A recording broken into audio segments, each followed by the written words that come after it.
Okay, we are live. I can't believe it. Yay! I knew it. I Okay, knew it. it's I live. knew it. Hi. I knew it. We I are knew live. it. You can let people know we are live. I do apologize for that. So let me just double check one time on Facebook. It shows that I'm live here in it. Lady Be Blessed is now live. Oh, I'm so excited. All right, let me mute Facebook to make sure that we are live. Yes, Auntie, we are live. Huh. Wonders never ceased. They should always daily increase. So we went over that hurdle and we have defeated it. So let me just close out some stuff. Let people know that we are live. StreamYard, you're fantastic. Absolutely wonderful. Okay. So I see we have 2 people log in. I appreciate that. You guys being patient with me. And I hope my audio is coming through straight. My video is a little okay, let's see. My video is a little oh, so they have caption. Oh. All right, everyone live. Hello, thank you, thank you, thank you, and thank you, and thank you again. And welcome to Women Wednesdays. I am your host, Lady Be Blessed. And today we have a fantastic show. I do apologize for the delay, but these things happen and they're just a part of life. So without further ado, I'm just going to introduce our guest to you today. You guys, if you've been in a couple of my shows, you know, we have talked about Tee Thompson and, you know, definitely going to introduce her. So I'm trying to get that all set up. I was so busy taking care of trying to log on. So this is Women Wednesdays, and this week we have Lady Tee Thompson, who is a global advocacy for women's self-sufficiency. She is an Africa diaspora inclusive women empowerment of agriculture, skill transfer, investment and matchmaking, global gender equality, and minority business enterprise. She's everything. She's a global advisor and success builder with expertise in strategy and collaboration and implementation across all sectors and continent. So being that we are live, I'm just going to go ahead and let Lady Tee Thompson come to the front of our live session and she'll do the rest to introduce herself to everyone. Tee Yay! Thompson, hi. I Well, hope my video is showing. My computer oh, screen is totally dark right now, but we're well, working it out. Go ahead, Tee yes. Thompson. Well, thank you, Lady Be Blessed. I'm so excited for today. And let me tell you something. I am okay with hiccups and little difficulties because guess what? It means that this is going to be extraordinarily good. And so, yes, I am Tee Thompson of Agribiz. I'm executive director of agribiz.org, and I'm so excited today because it's Women Wednesday. And let me tell you something about women. We are the key tool for anything that's involving development. Yes, key tool to development globally. This is a fact. Women make things happen. And guess what? Women mean business. So thank you, Lady B. We'll be talking about empowering women with food security today. So I'm so excited to have this conversation and this dialogue with Lady Be Blessed. Thank you so much. And I do opportunity to have you here. I want you to go ahead and tell a little about AgroBiz. Well, Agribiz is an entrepreneurial and agricultural training and solution firm. Guess what we do? We help scale up businesses. We help scale up farms. We help build food hubs. We help build community gardens. We help bring about solutions to communities because we guess what? We're a community builder. Yes, that's why I say we are a success builder. So we have been around since 2015, and I'm so excited that we have mentees all around the world, and we're excited that we'll be deploying starting tomorrow. AgriBiz World locations, and we'll be starting on the continent of Africa in the country of Nigeria. It's our intent by the end of 2020 to have 15 locations that are either cooperatives, food hubs, and or distribution centers. So that's what we do. We have three different programs. The first program is called Seed Time Giving and Growing, where we go into a community and we help them figure out what it is that they want to do. Unlike other organizations, we don't go in and tell communities what they need to do. We go in and we listen and we build about that community economic and sustainable development. Our second program is called 2 hectare harvesting. And so guess what? With 2 hectares, you can make a lot of money. So we go in and we do infrastructural development and or specific tailored um, training based on the needs of the community and or organization that we work with. And the third program that we have is called Egg Sector Development, where we solve problems. We go in and we fix problems to hydroponics, aquaponics, snail farming, pig farming, swine farming. We even have helped with horse boarding. So we do irrigation, so many different things that we do. We come in and we solve problems with the Ag Development Program. So those are the programs in a nutshell. And if you want more information, you can go to agrobiz.org. That's right, agrobiz.org, and click on the events, which has all three of the programs. And we'd love to hear from you. Or you can follow us on Instagram or Facebook at AgroBiz World. AgroBiz, yeah, AgroBiz, that way. I know I sounded like a commercial. I know, most definitely, most definitely. Well, I hope you guys are so far enjoying it. Well, today it's all about how can sustainability contribute to empowering women's food security. So basically the subject and the first question I want to ask Ms. Tee Thompson is, why are women being at high risk of becoming food insecure? Lady B, that's a great question. And let me tell you, there are two factors, in my opinion, that responds to that question in terms of why women are highly at risk for becoming food insecure. And the first thing is, women, we're moms, we're sisters, we're aunts. A woman will sacrifice not eating and make sure her family eats, or she'll feed her children and she won't eat. So women are 10% higher than men in terms of having food insecurity. But guess what? Numbers are growing exponentially based on this unprecedented time that we're in. And the second thing is there's such a huge aversion to agriculture. So women and even the youth, female and girl children who are surrounded by a lot of agriculture, they're not attracted to it because most people believe that agriculture equals poverty. They don't understand that agriculture is actually agribiz and agriculture is a business. So those are factors that contributed to why women are at a higher risk of food insecurity more so than men. Okay, thank you so much. I have another question for you. How does food, desert, and health crisis impact food security? Oh, that's another good question, Lady B. Well, first, let's define what food deserts are because a lot of people think that this food desert's like, what is a food desert? Like, I don't live in a food desert or things like that. Well, food desert is any area where getting fresh, healthy foods like fruits and vegetables or whole grains are especially difficult to get. They can be found in both urban and rural areas. And oftentimes they're, well, let's be real, they're low income areas or underserved communities. So whether it's a grocery store like here in North America, you can go to the grocery store and get food where you have pockets, even in North America and the United States, that's included, where people who are in these underserved communities, they can't go to a local grocery store or supermarket that has the fresh vegetables, fruits, and grains, and they have like convenience stores. So everything that's in the convenience store is extraordinarily expensive. So that's why in the urban area, that's called a food desert. Now, when we go to rural areas, it's kind of the same thing.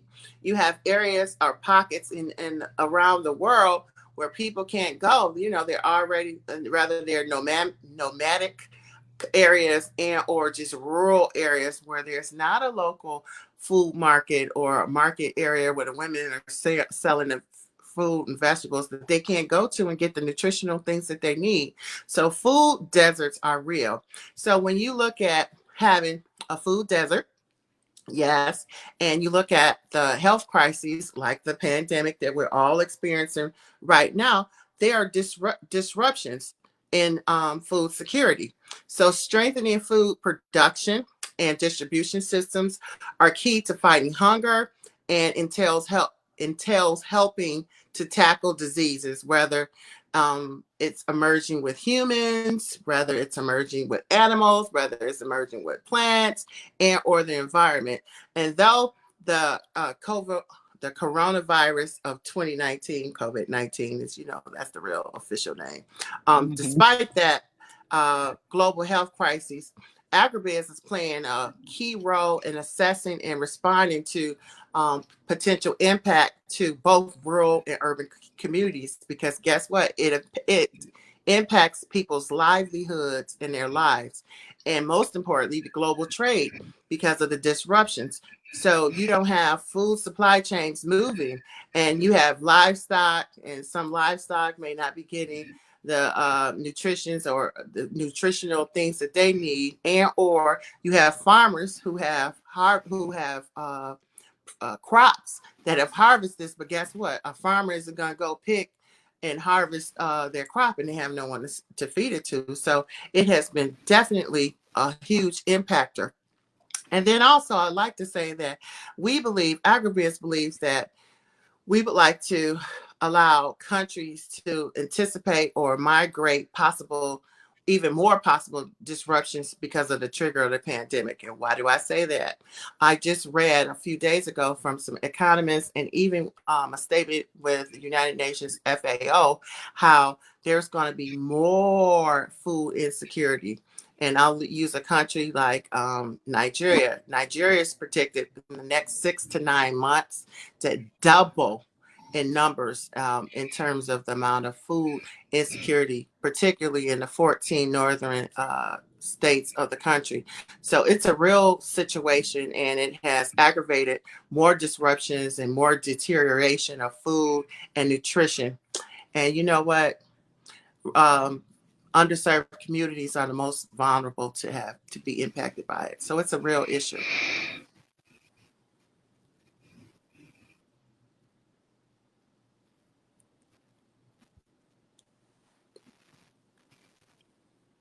Navy B?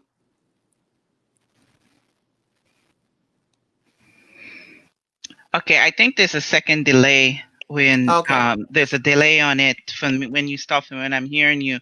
But what you're Okay. talking about, the COVID-19, it takes me into my second question that I have for you. And I know that you are a advocate and you support the global goals. You're one of the main person that I see really advocating for and putting it as part of your business, part of your corporate social responsibility policy. I know it already includes the global goal.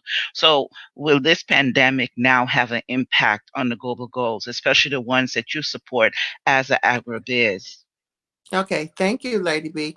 Let's first go back a little bit because some people they call them the global goals, some people call them SDGs, and so we Hmm. just want to kind of define that a little bit. And I know that you're awesome. I'm so corporate proud of you because you have been a huge SDG advocate. I'm so proud of the things that your organization has done. I think you have 195 SDG ambassadors as a result of being very innovative and impactful and in educating people about the Sustainable Development Goals. So I'm going to define that a little bit. So in 2015, 193 countries came together in September, and they emerged with this inclusive, comprehensive negotiation. It was probably one of the most comprehensive ones with the United Nations. And the reason is because originally they had what was called the Millennium Development Goals. And so they had achieved these 8 goals that were part of the Millennium Development Goals. And so in that, they made this heroic effort to be more inclusive, and they came up with these 17 goals. And the 17 goals are designed to be imperative to leave no one behind. And let me say that again, no one behind. And they have been backed by evidence, practical commitments, and action. And in that, the 17 goals have 5 P's. And I know, Lady B, you know this probably frontwards and backwards more so than I, but just to kind of define it. And the goals, the 17 goals have a portion that's designed for the people. So the well-being of the people. The second element of the P's is the planet, and it's for the protection of Earth's ecosystems. And the third is prosperity, so that there is continued economic and technical growth. And then the fourth P is peace, securing peace, because that's extraordinarily important globally that we maintain peace. And last but not definitely not least, you can't have anything without partnership. So people, planet, prosperity, peace, and partnership. And the partnership, in essence, is what I call or define as constructive collaboration. So all 5 of these aspects are interdependent and was designed to help offset poverty, to bring about well-being. Well, unfortunately, and I do mean unfortunately, due to this pandemic, it has set the goals back for, in some countries, 2 or even 3 years. And so right now, because of the insecurity of food and the impact to well-being and healthcare from the crises, it has set the goals back. And maybe there's a few things that you can add to it, because I know that you have been on the ground, if you will, in terms of interacting with all of your 195 SDG ambassadors. So you may have some additional contributions to what I just described.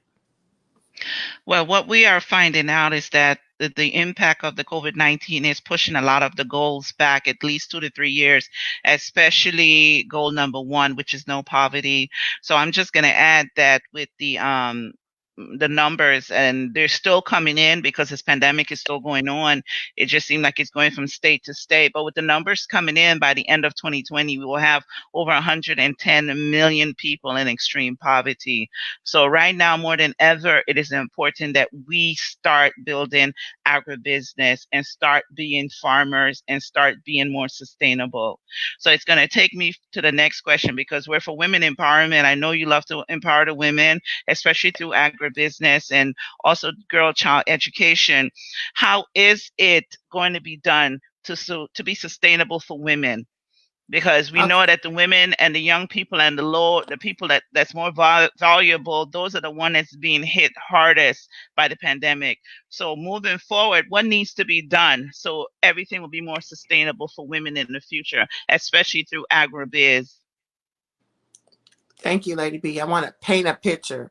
Right prior to COVID-19, we had over 2 billion people who regularly did not have access to safe and sufficient food. Yes, safe and sufficient food.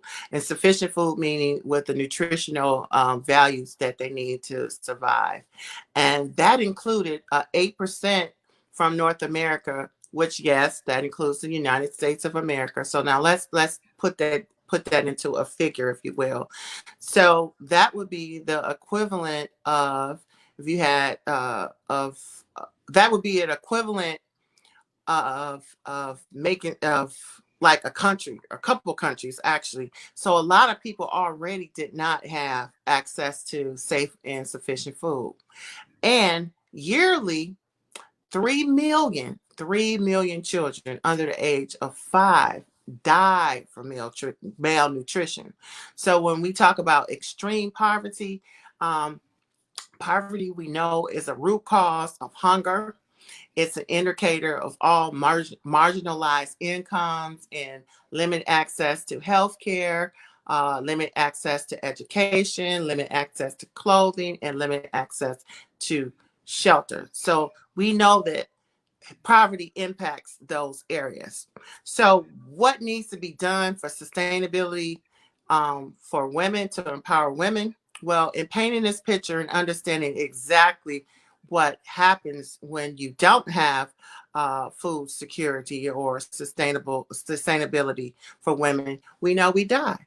Our children die. There's no food to eat, and right now there has been a huge um, drive by agribiz. We thought that we were going to help make sure that we can offset no poverty and with the world globally with our programs, because by 2050 it was predicted that there'll be 9 billion people on the planet.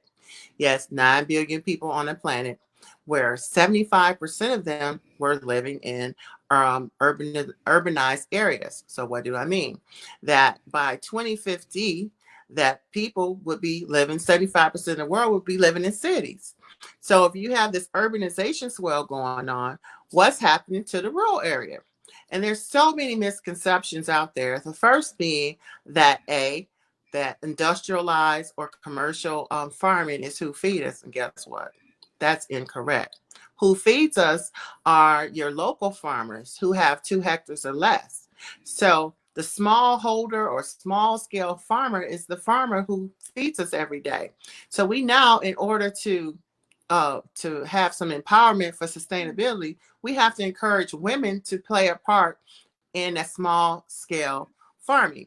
They have to be very participatory. Rather, they create a cooperative and figure out, what crops can grow, and if it's a situation where the income doesn't support, they can create these food hubs where they're trading the food. That communities, that women, we mean business. We know how to get it done.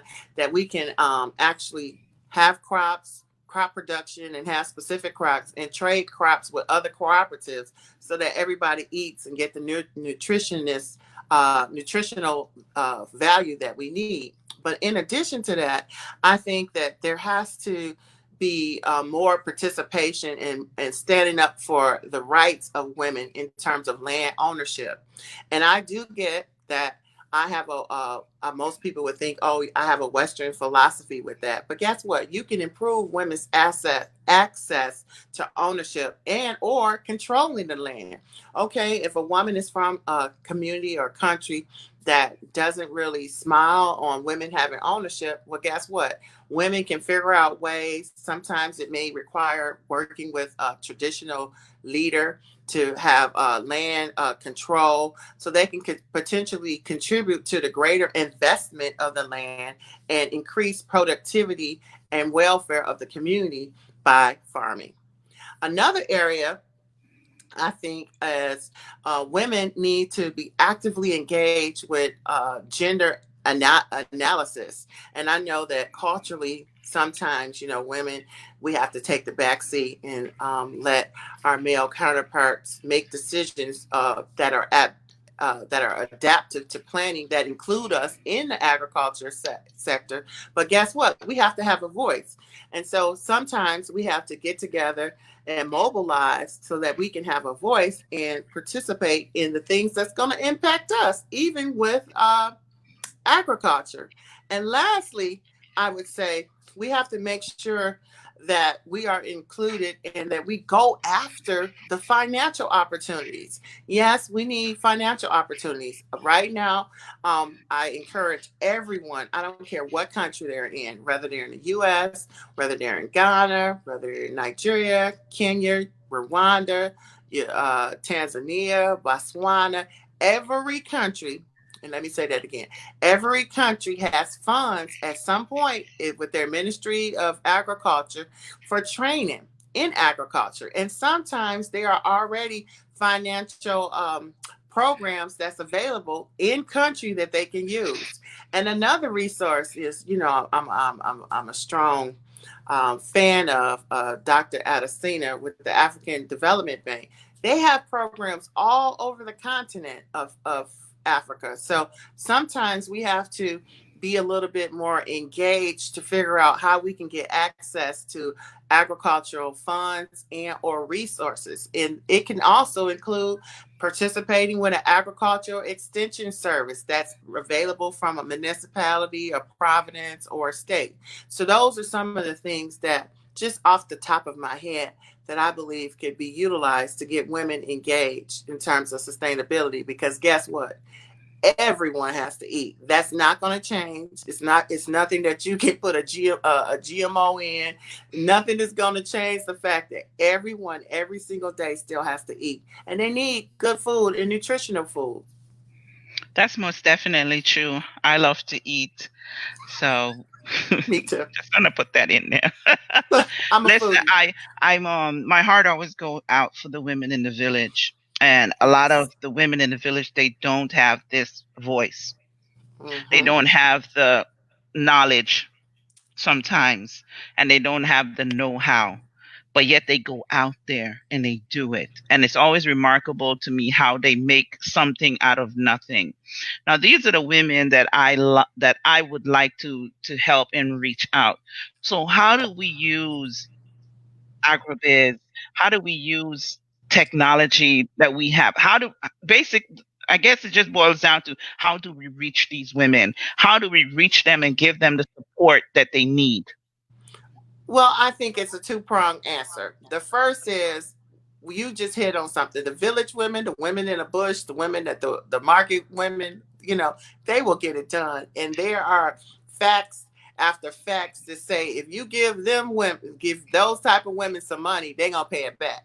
They're gonna pay it back anywhere from 50% to 100% more than male counterparts would. So when my response to that always goes to mobilization. You have to mobilize them. You have to empower them by knowing, like some of the information I just said, that there are opportunities out there, and it's irrespective of education, it's irrespective of age, it's irrespective of religion. There are opportunities out there for the village women, the rural women, and sometimes you have urban women that fall in the same kind of category in terms of needs. So when you do a needs assessment, but I think I have a secondary answer, which is a large answer. In fact, Lady B, I had put a official statement or Okay. notice together about what are some of the ways that we can support farming. And this is indicative of the rural farmer, the bush farmer, the village farmer, as well as the small scale farmers that are close or urban farmers during this time. So I don't know if you're able to share the Is that the video. video? The video. Okay, let me try to share. Like I say, everything is trial and error, but I have it pulled up on WhatsApp. So I'm going to try to share that app right now and see if this works. But it's a very well put together video, and it talks about what we could do right now during COVID-19. Yes. So let's see how we're going to do it. Okay. Trial And if and not, error. I'll talk it out. All right, let's see. And you just let me know. Can you see it now? Okay. Yes. That's Are the you seeing the end. screen? Yes, I see a screen.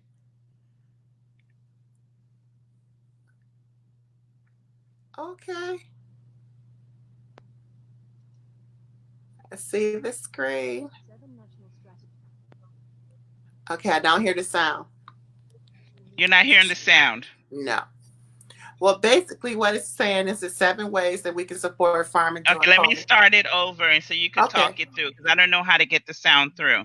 that's okay. It's 7 ways that we can support farmers during COVID-19. And we can do that by creating a national movement on agriculture for farms with uh, vegetables, meat, butter, milk, etc., that farmers utilize. And we can also do that by purchasing excess fresh produce and supplying it to vulnerable people who need it most. And then we can connect farmers, local farmers, to local markets to avoid food loss, very important factor.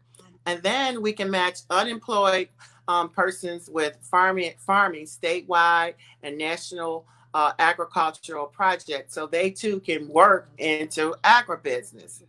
And then, okay. Next, we can provide financial programs. We believe you can provide financial programs to smallholder farmers, like what I've mentioned previously. And then that will help to safeguard access to agricultural inputs and seeds, because guess what? There's still going to be another season where you have to plant crops. So overall, we understand that if you provide education and training programs like agribiz.org does, that it will help support farmers. And guess what? Farmers need support. So that's our official statement on what can be done, so that you can, so that women who are in the village or in the bush, that they can be supported. Because if, just think about it like this, if you had on a national or statewide level, if you had the capacity to either purchase the fresh produce so it doesn't spoil and then give it out as a food hub, everybody can eat, because it's not gonna do anyone any good for the spoilage. So give it away, and or use that as an opportunity to stimulate some economic development by employing some unemployed to Yes, help and we with the know we throw away a distribution. lot of food, especially here Yes. in America. Oh We my throw away gosh. a lot of food. Do you know that in the United States alone, 33% of all food that's grown is thrown away? Guess why? Because it's ugly. Yes, Yes. it's bruised. Americans, we throw away ugly food. And as a result, that's why we have so many GMOs. And what are GMOs? Genetically modified organisms. And so because American like pretty food and vegetables, they're eating it at the expense of having the DNA altered in the food that we eat.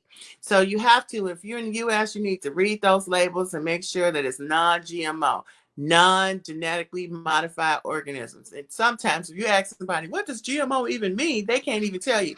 They'll say genetically something, something. They never know that it's an alteration in the DNA of what we're eating. So those are some of the things that can be impactful to the people who need it most, the underserved, the most vulnerable people. And then you also have internally displaced persons.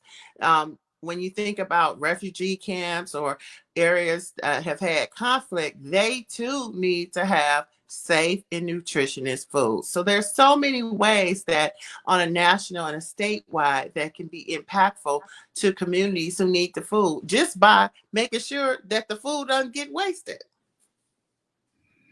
Most definitely.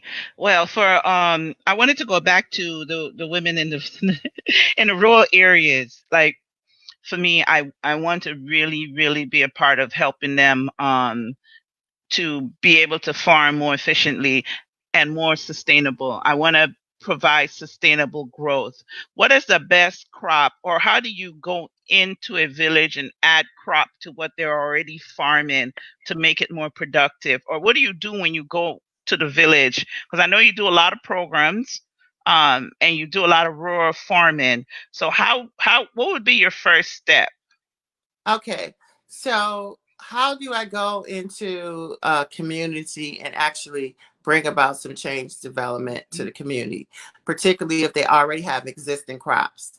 Well, the first thing that I do is I go and I listen. We as an organization, that's right, agribiz.org, we go in and we listen to the community, because I have found I've had more transformational learning and capacity building by just going to sit down and listen to what the community is offering. And sometimes it could be a simple solution. It could be taking them from having a crop production to, okay, you have certain elements of processing a crop. Let's look at maize. Maize has so many different usage. And oftentimes in certain communities, you have maize that they grow it for human consumption. Sometimes you have communities that grow maize for animal consumption. Well, guess what? Maize can be utilized in so many different areas. I'm so proud. I was in Anambra State, and in Anambra State, I was in Anambra State, Nigeria, and it was a cooperative that, yeah, they were doing the maize, but guess what? They had a pharmaceutical company. Now, why did I get excited? I said, listen, you guys have a gold mine right here in your own community. I'm so glad to hear that you have all of this waste of maize. But guess what? You have an off taker right here around the corner.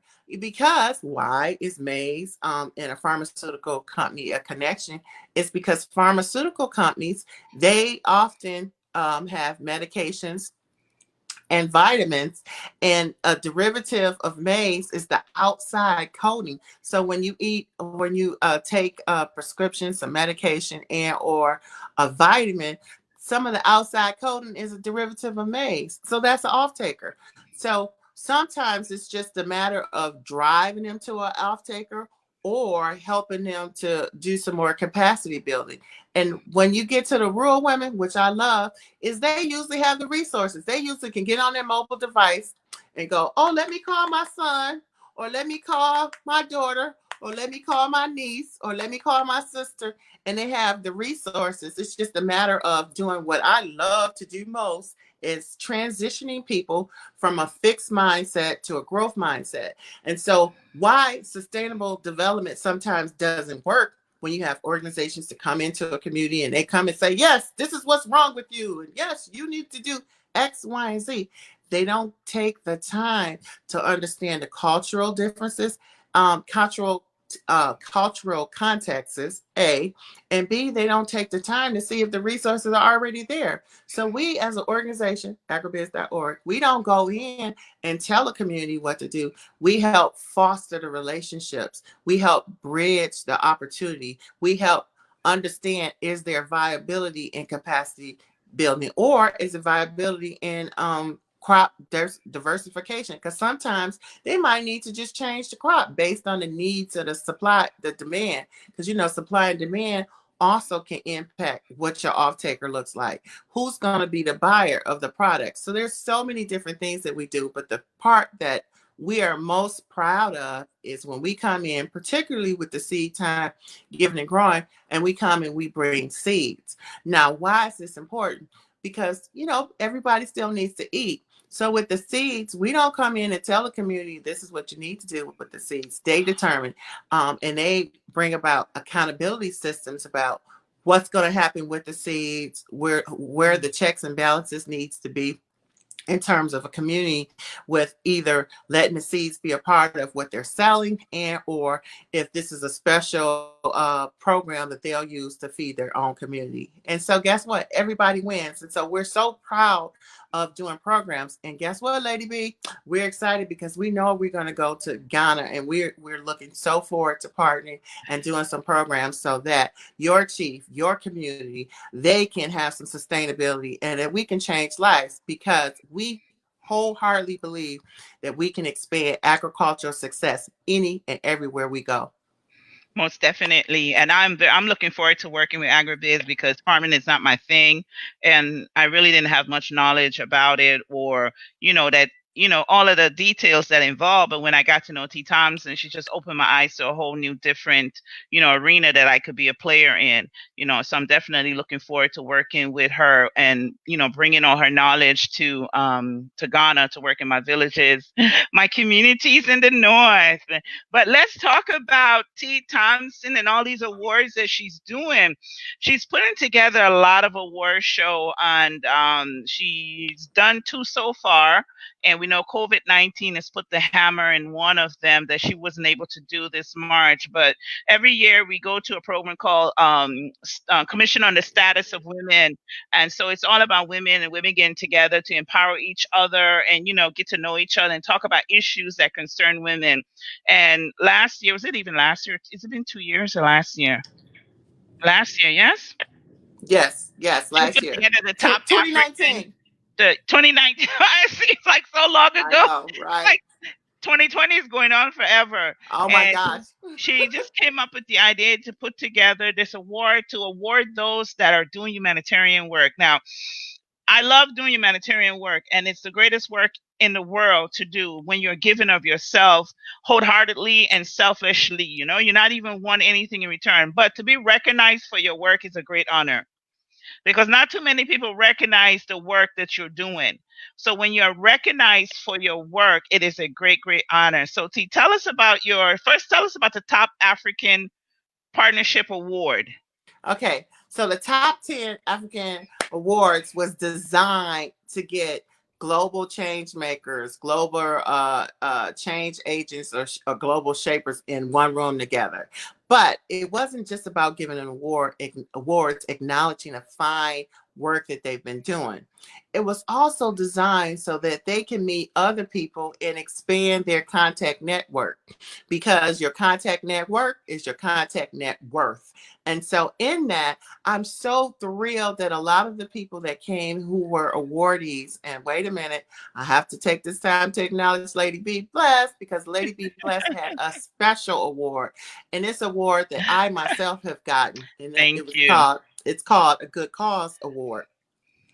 I'm so proud of the Lady Be Blessed Humanitarian Foundation. Let me tell you why. There's not a lot of people who actually in 2 years, less than 2 months, 2 years, will go plan, implement, and execute their vision. So Lady Be Blessed in 2017 or 2018, 2018, March of 2018. Yeah. 2018, she went to CSW. She was just stimulated by going to one of the Carter Foundation's events. And by November of 2018, she was a 501c3, and that's she was a legal entity as a nonprofit or NGO. And then she's in the process of March to November, she was already starting to do work to start her humanitarian efforts. So just the tenacity, the boldness, the strength to want to empower women for wellness and good health and hygiene, and make sure that she can be an implementer of the SDGs. She was an implementer of the SDGs before she was an implementer of the SDGs. You know, it was one of those kind of things. And so as a result, during the 2019 African Awards, Lady Be Blessed Humanitarian Foundation was awarded the Good Cause Award. And guess who she stood with in terms of a special designated awardee, with the likes of even the former AU ambassador, Dr. Eric Hanna. So I say that because it doesn't take much. You know, we can every day we can make choices, and every day we can make change. And Lady Be Blessed Humanitarian Foundation and Miss Lizzie, who is her country manager, they are doing some incredible things. And so with that, she was recognized. And Can't all we have to forget. do is participate. All we have to do is participate. It doesn't take a lot to be a change agent. And I like to talk about um, no one ever goes poor giving. No one ever goes poor giving. So Lady Be Blessed Humanitarian Foundation, they actually got into the trenches and started doing the work. And so I say bravo to you, Lady Thank B. you. It was quite a shock. It was quite a shock. So we have done a lot in the last 2 years, and we will continue to do more. We're not even going to allow COVID to stop us, you know. So we just have a lot planned that we are still going to accomplish for 2020. And then from there, you moved on to do the top 10 SDG awards. Yes. Yes, so we did in September. Oh my gosh, we had some wonderful people who came and who were awardees. So in September of 2019, we gave out awards to all, except for all 17 of the categories. And even to this day, when I have favorites, and everybody is my favorite. And all of the categories. I love to say that. Yes, everyone's my favorite in their respective category. But some extraordinary things have happened. When I look at Mama D, her name is Timmy Tope Ajayi, of the Silicon Valley Educational Development Organization, is CVED, I believe. She, to this day, she's one of the foremost individuals that I know who've been dedicated to making sure that she educates the youth and get them engaged. And so she's doing all types of things from ag tech, and she's also working right now on housing all across Nigeria and with the diaspora. I don't care where the Nigerian diaspora is at. My mama diaspora, she is working with you. If she can find you, she gonna work with you to do two things: to bring more technology to the youth, and bring opportunities for the diaspora to have housing. So that was one of our recipients. We also had a traditional leader, a queen who has been doing some extraordinary things. And so we were so happy Another favorite is an organization that's called Refuge Nation, where they have created a school where they teach tailoring and sewing to refugees and immigrants that are here. They teach English as a second language. And guess what? Right now, as a result of the COVID-19, Refuge Nation, all of the students are making money because they're not only making the face masks, they're making some other the PPEs for medical institutions. So proud of them. And the thing that is that has continuity through it is when you get these change makers together with other change makers, they expand what they're doing. And so just how I like to describe agribez as expanding agriculture success, when you have other change makers and change shapers in the room, they will continue to expand whatever success that they're respectively working in.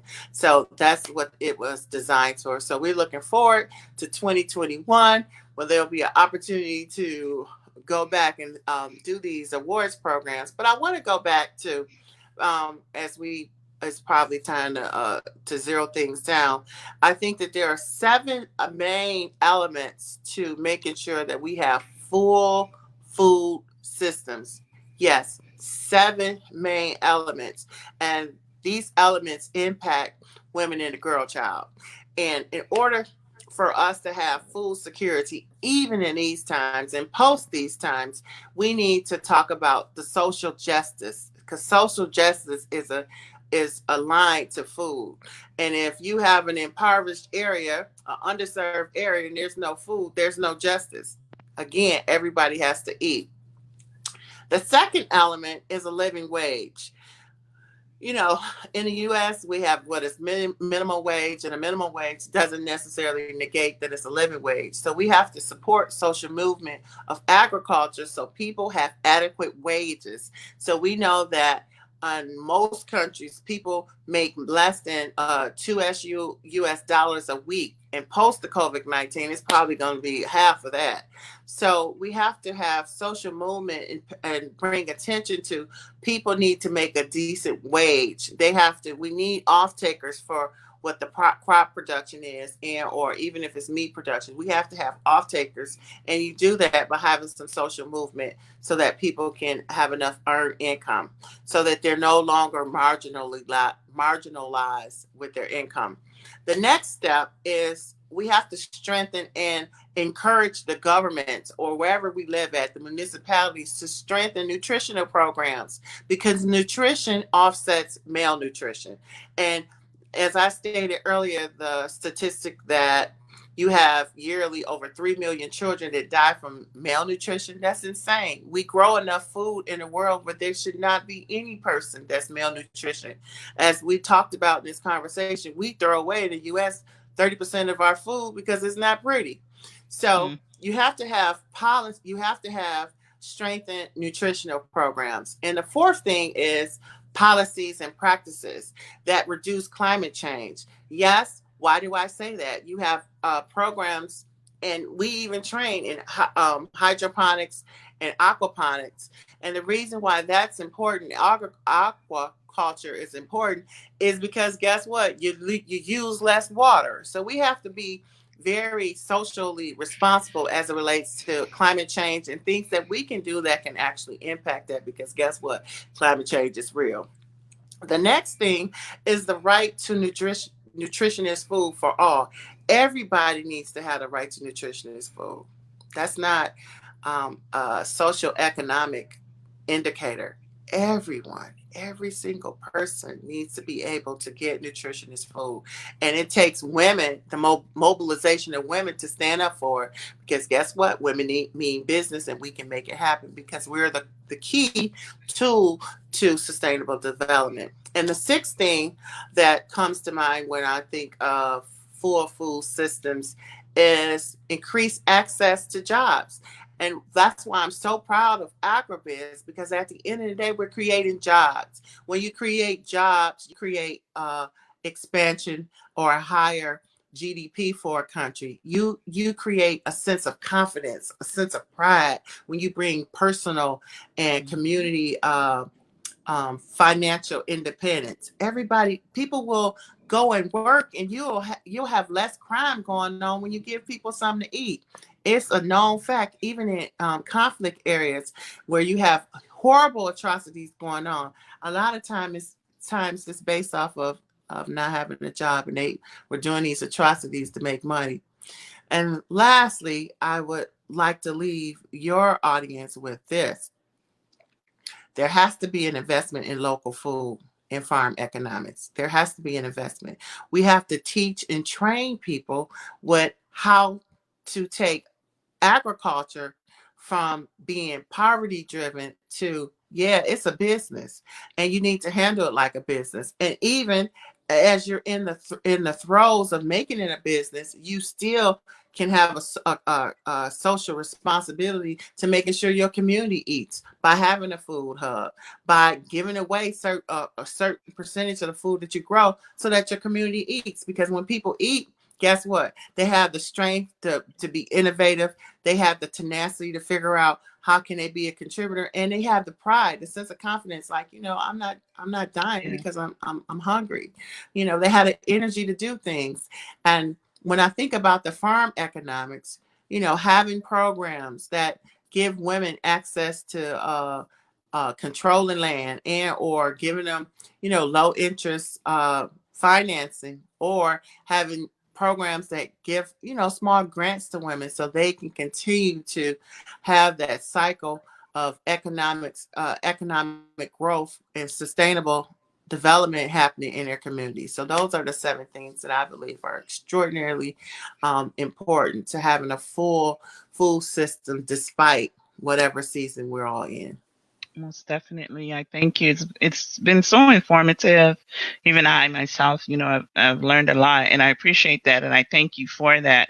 And I don't know if you get this question a lot, but sometimes I often wonder, as a African American, someone who was born here in the United States, and how did your interest in Africa grow, especially Nigeria? And not only did it grow, but it got to a level in where you have become part of the culture, you've become part of the people, and you sort of what is the word I'm saying? You relate well, with them. So, and we know about everything that's going on now in the U.S. And I speak to a lot of African Americans or Black Americans, and it's difficult for them to even admit that they're Africans, let alone go to Africa 3 and 4 times a year in the heat, work with Africans, and even eat their food, dance to the culture, wear the clothes, which all you do. So, as an African American woman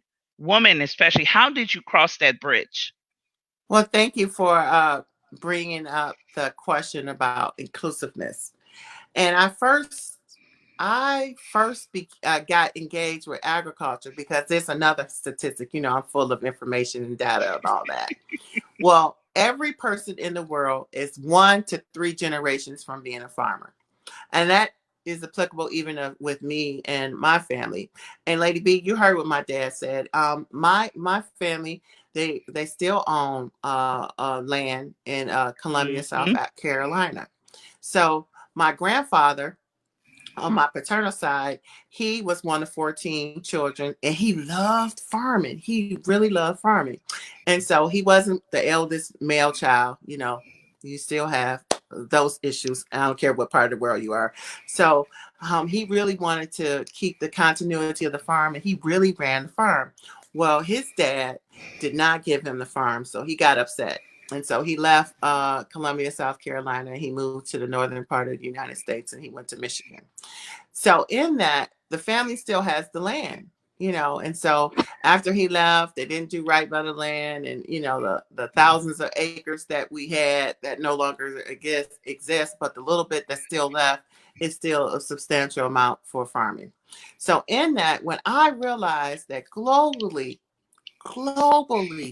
everyone is 1 to 3 generations from a farmer, from being a farmer family, or being engaged in agriculture at some point, that was an epiphany for me. And it said to me, we have far more in common than we have that's different. And so I use that as a barrier. So I know most people think that my connection to the continent, particularly, yes, I'm well traveled. Yes, I've been to 11 different countries on the continent. But my love for Africa actually developed in South Africa in a village called Kwa Kwa, and it's in a, Durban area. And so what I learned is first, and I like to educate people on this, is there's so many hurdles and barriers to labels. So when people say African diaspora, and it doesn't include African Americans, that's where some of the divide has always came in. But it's designated to be a barrier. So when you look at African diaspora, the word in and of itself, it includes the migrants who are on the continent, and it also includes the African descendants who were part of the worst human trafficking across the Atlantic. So I make no apologies, and you have some people who are connected to it, and some people who they don't have enough information. They're not as informed as I am. I make no apologies that I'm a sister of the soil. Rather, it was by force or not. So in that, I feel like I have a double portion blessing and responsibility to keep that continuity going because I know who I am and I know whose I am. And so that legacy of strength in terms of coming from the continent, the legacy of strength from surviving the human trafficking, being a descendant of that, it has made it a responsibility for me to give back. And so that's why I have a love for the culture. And then there's a lot of other commonalities. When you look at the human trafficking of the Atlantic, it wasn't just to the United States, it was also to the Caribbean.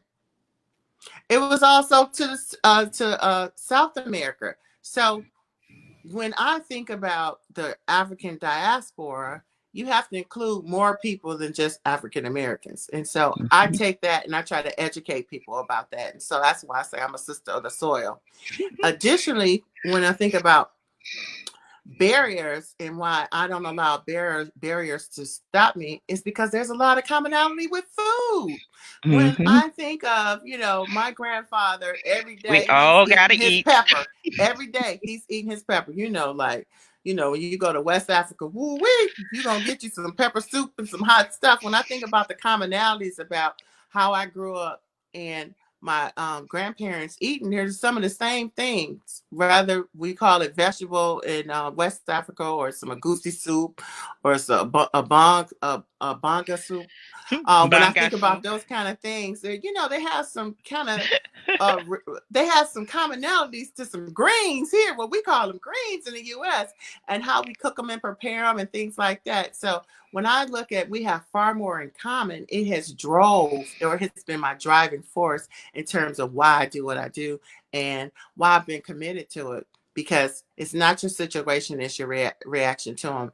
And so I try to educate on all sides that there's no barriers. And I truly am a part of the African diaspora, because I'm sorry, I make no apologies about the human trafficking and being a byproduct or descendant of that. But at the same time, as a people, and even as we go through this polarizing time with the Floyd incident in the US, at the end of the day, when it comes down to it, you're still black. And so I look in China a few weeks ago, they had at a McDonald's, at a McDonald's, and McDonald's is a U.S. company, franchise company in China. They had a sign saying "No blacks allowed." Like, what? So when I think about the African diaspora, we all black.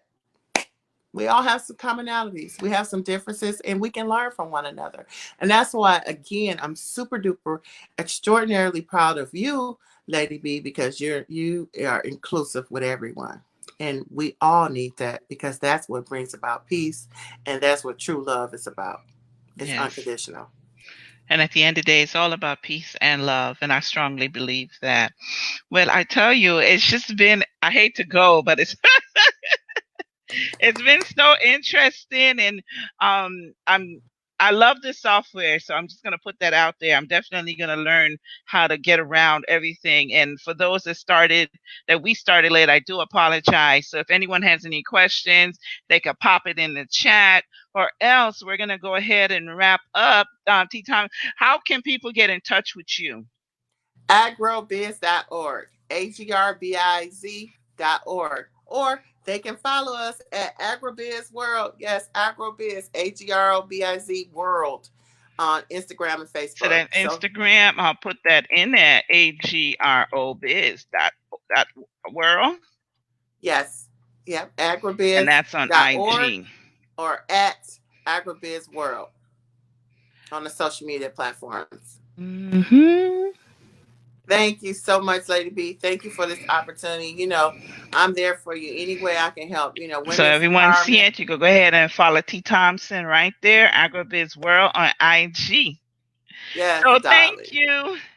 Thank Thank you. you. Feel free to come back anytime. Yes. Anytime you have a Blessings. new program or you have anything going on, Women Wednesdays is always available.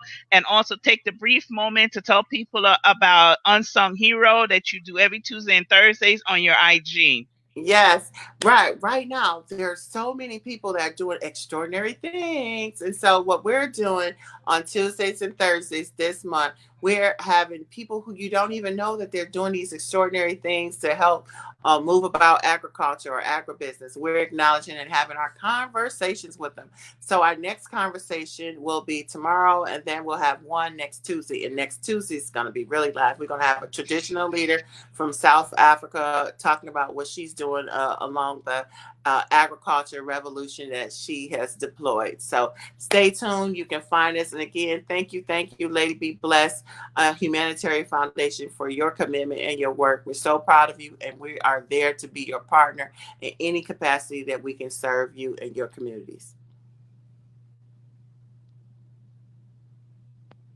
Most definitely. Your stream dropped for a minute. I think it's trying to tell us something.